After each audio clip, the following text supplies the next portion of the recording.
السلام عليكم ورحمة الله وبركاته. waxaad ku soo dhawaataan qaran joog news qodobada wararkan aad ku daawataan waxaa kamid ah ra'iisul wasaaraha dalka Soomaaliya Xasan Cali Kheyre oo ka dagay magaalada Dawxa ee dalka Qatar waxaana uu kala hadli doonaa dhigiisa Ameerika dalka Qatar sidii uu u baabi'in lahaa maamul goboleedyada Galmudug iyo Jubbaland.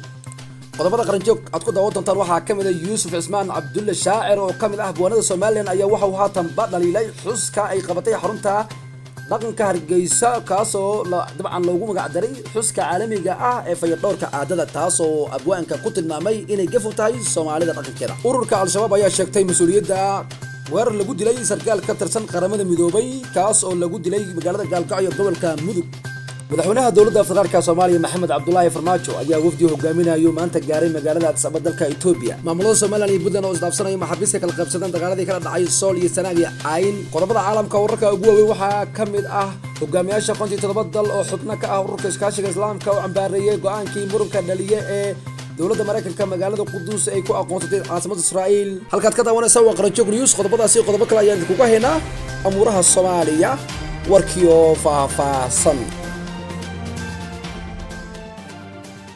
ra'iisul wasaaraha xukuumadda Soomaaliya Xasan Cali Kheyre ayaa gaaray magaalada Dawxa ee dalkaasi Qatar iyadoo halkaasi ay ku soo dhaweeyeen mas'uuliyiin ka tirsan dalkaasi iyo safiirka Soomaaliya u fadhiya dalka Qatar.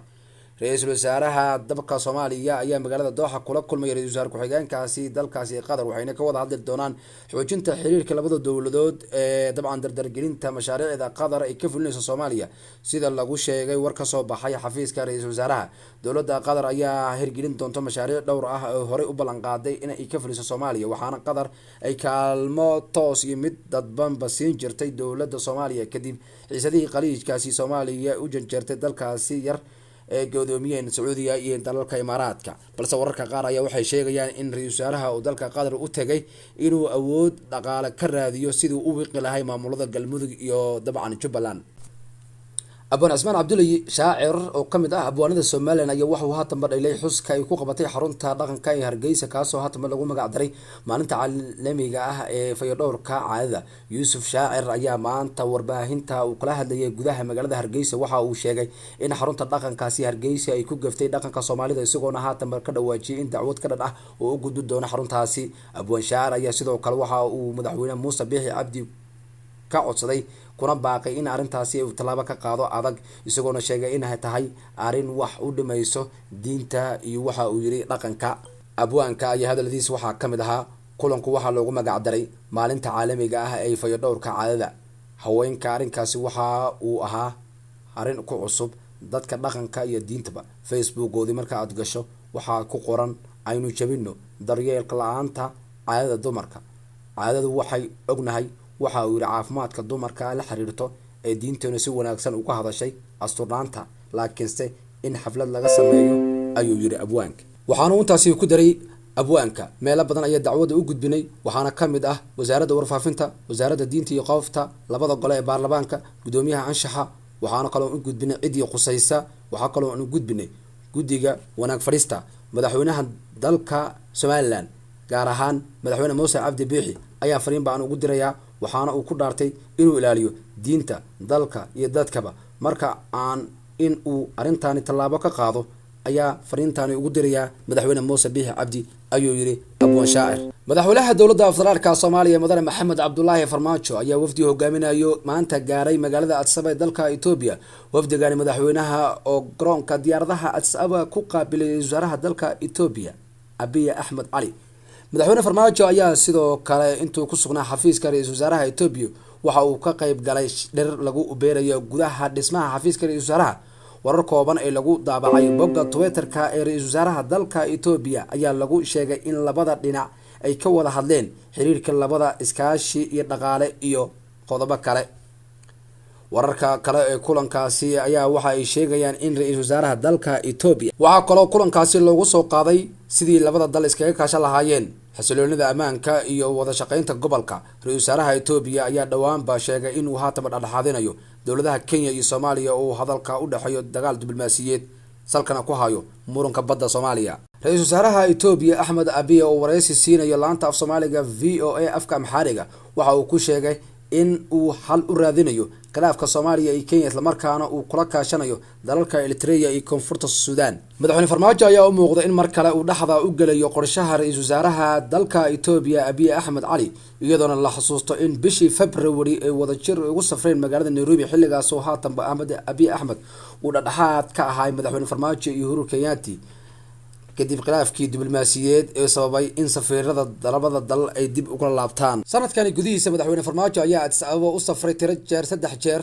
waxaana la xasuustaa in madaxweynihii mar xilligii ololaha ku jiray uu madaxweynayaashii hore ku eedeyn jiray safarada dalalka Itoobiya. Ururka Al-Shabaab ayaa sheegtay in mas'uuliyadda wararkii lagu dilay sarkaal ka tirsan qaramada midoobay kaasoo lagu dilay magaalada Gaalkacyo gobolka Mudug. Al-Shabaab ayaa sheegtay in Maxamed Cabdi Khayri ay ku dileen magaalada Gaalkacyo maadaama uu u qaabilsanaan qaramada midoobay deegaanada amniga iyo nabad sugidda gobolka Mudug, sida ay ku sheegeen qoraal ka soo baxay.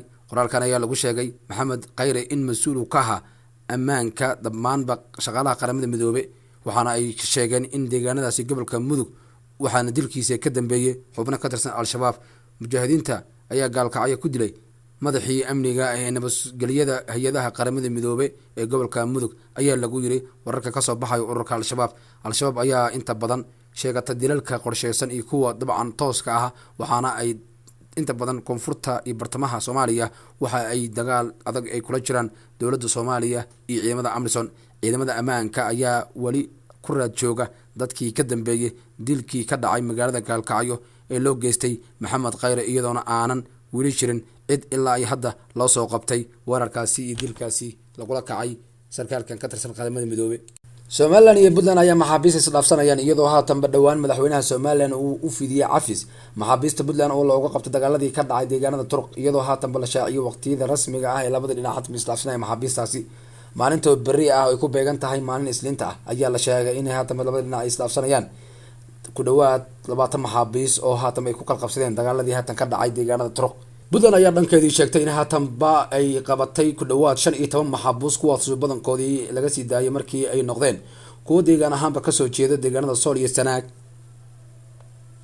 sidoo kale Soomaaliya ayaa dhankeedii shaacisay in haatanba qabatay ku dhawaad 14 maxaabuus kuwaasoo haatanba madaxweynaha Somaliland Muuse Biixi Cabdi uu fidiyay cafis iyadoona la sii dayn doono maalinta berri ah. Halka ay sheegtay in Puntland maxaabiista gacanteeda ku jiray gaariyaan ilaa 3 maxaabuus oo midkood uu yahay sarkaal ka tirsan militariga maamulka Somaliland, labada kalena ay yihiin askar. Maamulada Puntland iyo Somaliland ayaa haatanba 8 February 2018 ku dagaalamay deegaanada Tukaraq, halkaasi oo haatanba Somaliland ay dagaal kula wareegtay ilaa maantana ay gacanta ku hayso. waxaana muuqata in haatanba xaaladdu deegaanadaasi ay wanaagsan tahay, waxaana maalmahani ugu dambeeyay ay jirtay cabsi dadka deegaanka soo wajahday kadib markii ay ciidamada dabcan labada dhinac ay dhaqdhaqaaq ka bilaaween deegaanada Sool iyo Sanaag. haatan kusoo dhawaada wararkii caalamka. Hogaamiyaasha 750 wadal oo xubnaha ka ururka iskaashiga Islaamka ayaa cambaaray go'aankii muranka badan dhaliyay ay dowladda Mareykanka magaalada Quddus ugu aqoonsatay caasimadda Israa'iil. Bayaankani ayaa ka soo baxay maanta Sabti ah oo ay soo saareen gabagabadii shirkii ay ku yeesheen magaalada barakeysan ee Makka ee dalka Sacuudiga ayay haatan dalalka Islaamka iskaashiga ah ku baaqeen wadamada safaaradahooda ururay magaalada Quddus ay dib ugu fikiraan istaraatiijiyada taasoo ay xadgudub weyn ku tahay ayay yiraahdeen qaynuunka caalamiga ah, waxaana ay soo jeedeen inay haatanba qaadacaan dalalka safaaradahooda ururay magaalada Quddus. Madaxda dalalka Islaamka ay ka maqnaayeen madaxweynaha shirkadda waxaa kamid ah madaxweynaha Turkiga, madaxweynaha Iiraan iyo sidoo kale kulankan lagu taageerayo dadka reer Falastiin xilli ay soo dhowdahay inuu Mareykanka ku dhawaaqo qorshe uu haatanba u magac daray heshiiska qarniga ah ee ku saabsan xilliga laga gaadho khilaafka Israa'iil iyo Falastiin, balse la sheegay in qorshahaasi uu ka dambeeyo Israa'iil. Dhanka kale dalalka iskaashiga u ah ururka Islaamka ayaa taageero u muujiyay Sacuudiga oo dagaal dhinaca siyaasadda ah kula jira Iiraan. Boqorka Sacuudiga Salmaan Cabdulcasiis ayaa shirka ka sheegay weeraro uu sheegay inay haatan Iiraan ku qaadayso maraakiib shidaal waday oo Sacuudiga ay leedahay keeni karto halista ku timaado marin biyoodka gacanta Khaliijka. Iiraan ayaa xoog u beenisay eedeyntaasi ay ugu timid dalka Sacuudiga. Shirka dalalka iskaashiga Islaamka ayaa gabagabo u ahaa 3 shir ay haatan tan iyo Khamiistii ka dhacay magaalada Makka, kuwaas oo ay si degdeg ah ugu wacday boqortooyada Sacuudiga dalalkaasi xubnaha ka ah golaha iskaashiga Khaliijka kan jaamacadda iyo ururka iskaashiga Islaamka. Dhammaan waxay haatan xoog loogu saaray qatarta ay Sacuudiga sheegtay inay ugu imaan karto dalka Iiraan. halkan ayaa kusoo gabagabayna war wixii dalkii dibadda naga soo gaaray. halka aad kala socoteen waa Qaranjooga News.